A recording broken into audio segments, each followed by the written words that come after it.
जब से यूपी के मैदान में हैदराबाद वाले असदुद्दीन ओवैसी उतरे हैं, तब से वो लगातार बीजेपी पर इल्ज़ाम लगा रहे हैं कि बीजेपी तालिबान करने वाली है।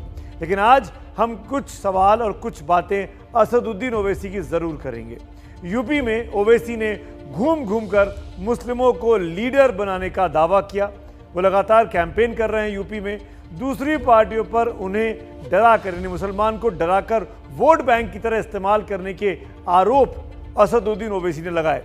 धर्म की राजनीति पर बहुत से सवाल उठाए, लेकिन सवाल सबसे बड़ा ये कि दूसरों पर उंगली उठाने वाले ओवैसी खुद क्या कर रहे हैं। क्या वो नफरत बढ़ाने वाली सांप्रदायिकता की राजनीति नहीं कर रहे हैं?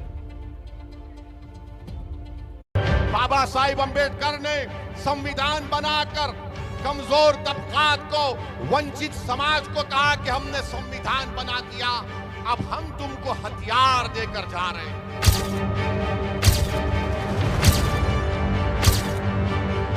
मैं नाम लूंगा मुसलमानों का जब तक जिंदा रहूंगा, इसलिए ओवैसी आएगा तो मुसलमान वोट नहीं देगा। मुसलमान तुम्हारा कैदी है क्या? मुसलमान तुमसे डरता है?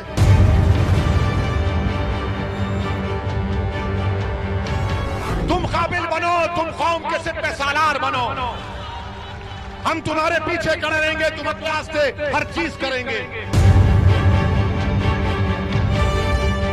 भारत का संविधान, भारत की भाईचारगी उस वक्त मजबूत होगी जब भारत के मुसलमानों को उनका सियासी हक मिलेगा। दुहाई संविधान की और बात सिर्फ मुसलमान की। ये फिरका परस्ती नहीं तो और क्या है ओवैसी साहब? हिंदुस्तान के संविधान में कहां लिखा है कि लीडर कौम के नाम पर वोट मांगे, सिर्फ एक कौम की बात करे, वोट के लिए उन्हें बांटने की कोशिश करे, दूसरों को तोहमत देने से पहले अपने गिरेबा में भी झांक लीजिए। बहुजन समाज हो, कांग्रेस हो, समाजवादी हो, बीजेपी हो, क्या इनके मन से लफ्ज मुसलमान निकलता है? क्यों नहीं बोलते मुसलमान? मुसलमान का नाम क्यों नहीं लेते? भारत के 14% आबादी भारत के अव्वल दर्जे की शहरी नहीं है? ये सवाल मेरा बीजेपी से भी है, सपा से भी है, बीएसपी से भी है। सेकुलरिज्म का शब्द ओवैसी बार बार बोलते हैं, बीजेपी पर इसी बहाने वार भी करते हैं। जब से नरेंद्र मोदी की हुकूमत बनी उस वक्त से ये पूरी कोशिश की जा रही है कि भारत का ये जो सेकुलरिज्म है, भारत की जो खूबसूरती है भाईचारगी की, उसको तब्दील करके इस मुल्क को एक हिंदुत्व राष्ट्र में तब्दील किया जाए। सिर्फ बीजेपी को नहीं, ओवैसी दूसरी पार्टियों को इस बात का ताना भी देते हैं कि वो मुस्लिमों को वोट बैंक के तौर पर इस्तेमाल करती हैं। लेकिन क्या ओवैसी भी उसी लीग पर नहीं चल रहे? अगर दूसरी पार्टियों से इतनी नाराजगी है तो नई नजीर पेश कर देते ओवैसी साहब। लेकिन सवाल तो वोट बैंक का ही है, तभी तो जाति के नाम पर, धर्म के नाम पर बंटवारा कर यूपी में अपना वोट बैंक तैयार करने में लगे।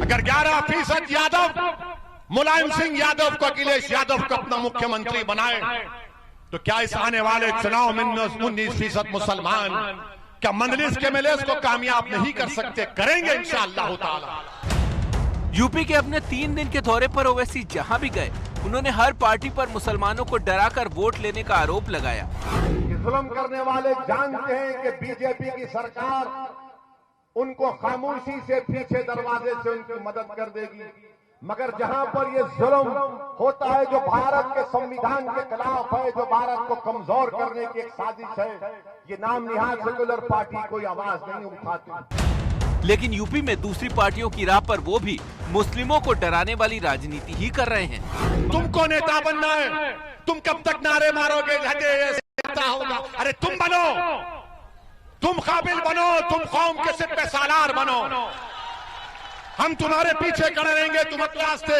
हर चीज करेंगे। मगर ये मिजाज पैदा करो, हिम्मत और हौसले से काम करो, डरने और घबराने की जरूरत नहीं है। दरअसल बीजेपी के खिलाफ डर फैलाकर वोट बटोरने की कोशिश ओवैसी भी कर रहे हैं। फर्क सिर्फ इतना है कि वो उनके रहनुमा होने का दावा करते हैं। तोड़ो इन जंजीरों को, हम एक आजाद कौम है भारत में।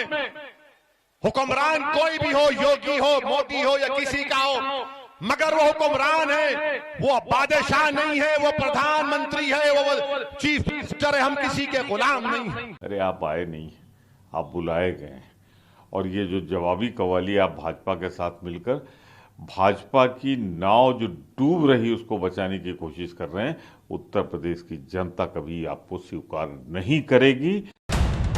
यही वजह है कि वो बार बार ये बात बता रहे हैं कि बीजेपी की जीत उनकी वजह से नहीं हो रही। और तो और बीजेपी आरएसएस के विरोध में वो इतिहास से खिलवाड़ तक कर जाते हैं। मोहन भगवत जो है हिस्ट्री को नहीं जानते। हमने उनसे कहा कि इस्लाम इस मुल्क में बादशाहों की वजह से नहीं आया। इस्लाम इस मुल्क में आया तो सूफियों की और तिजारत करने वालों की वजह से आया। ओवैसी की तकरीरें जोशीली हैं, लेकिन वो एक राजनीतिक पार्टी के अध्यक्ष हैं। यूपी में मुस्लिमों की बड़ी तादाद है और इसी वोट के सहारे सियासी तौर पर अहम इस राज्य में वो अपने कदम मजबूत करना चाहते हैं, जिससे दिल्ली की सियासत में उनकी अहमियत बढ़ सके। मुंह में सेक्युलरिज्म और दिल में सांप्रदायिकता। असदुद्दीन ओवैसी 2004 में पहली बार लोकसभा के लिए चुनकर आए थे, लेकिन पिछले कुछ सालों में उनकी पहचान बनी है एक ऐसे नेता की जो मुसलमानों के सवाल पर आग उगलते हैं, और उसमें ही उनकी सांप्रदायिक राजनीति की झलक भी मिलती है। ओवैसी लगातार ये कहते रहे हैं कि वो कभी भारत माता की जय नहीं बोलेंगे। वो आज भी राम मंदिर के अस्तित्व को लगातार नकारते हैं और सुप्रीम कोर्ट के फैसले के बाद भी बाबरी मस्जिद का राग अलापते रहते हैं। 3 तलाक के खिलाफ कानून बना जिससे मुस्लिम महिलाओं की जिंदगी आसान हुई, तो ओवैसी इसका भी विरोध करने लगे हैं। एक बार ओवैसी ने कहा था कि इस्लाम ही सभी लोगों का घर है।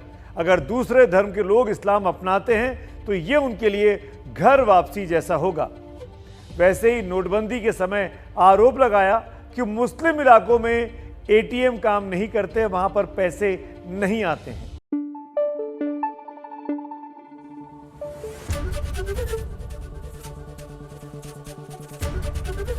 एबीपी न्यूज आपको रखे आगे।